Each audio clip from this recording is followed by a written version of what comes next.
نن څوک شته چې سړی ورته خپل شکایت وکړي چې تنګ شي دا شکایت چاله ووسو څوک خیرخواهي نه چېرته په نظر څوک راځي چې چاله لاړ شم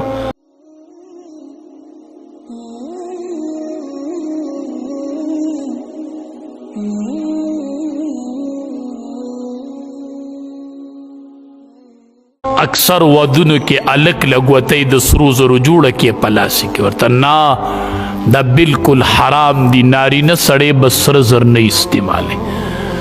نارینه ته د ګوتمې د سپینو زرو اجازت شته خو یو محدود مقدار دی د هغې نه به یې سیوا کوي نه محدود مقدار دی هغې په تناسب خو د دواړو جهانو سردار ورسره ولیدله نو نبي کریم صلی الله علیه وسلم لږ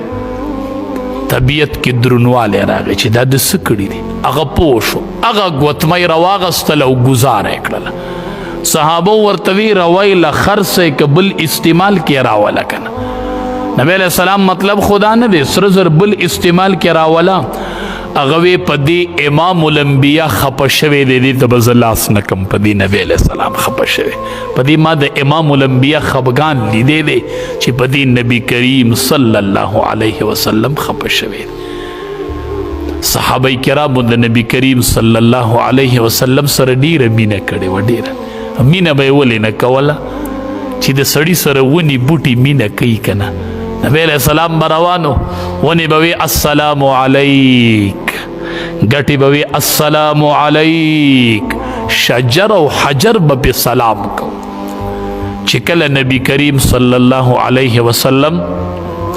لمنبر تیار شو امام الانبیاء د جمعی خطبه په منبر شروع کړل نو د ونی کجوري هغه مون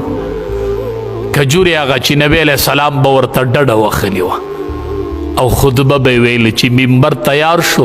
نو د کجوري مونډ داسې جړا کوله لکه ماشوم چې جړا کوي داسې د جړا اواز راتو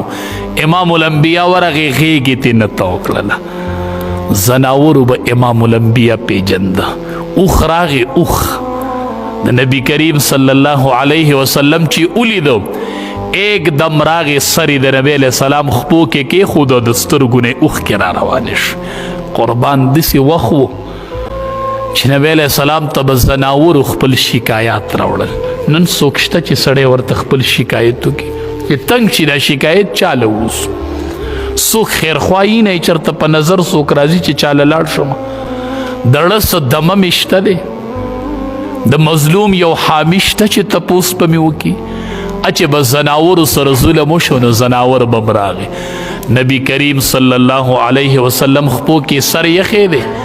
او د سترګو نه اوښ کې بهیږي او نبی علیه صلات السلام وله دا سټ ګرۍ داسې سټ وله ګرۍ هغه د سترګو نه اوښ کې بهیږي مالک وله راغواړي نبی علیه السلام وله مالک ته وایي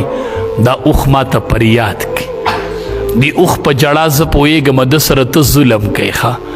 او دې اوښ ما ته خپل شکایت وکړو د نن نه پخوا به ګورې دې اوښ سره ظلم نه کوي هغه وایي نه به کوم ظلم ده ما ته خپل پریاد وکړو د ما ته خپل شکایت وکړو شکایت زناورو پیژنده یو پیره یو صحابي دی د هغه اوښ سرکشي کړې ده نو چې اوښ سرکشه شي دی خو ملک ورانوي بیا نو اوښ هومره طاقتور او پهلوان زناور خو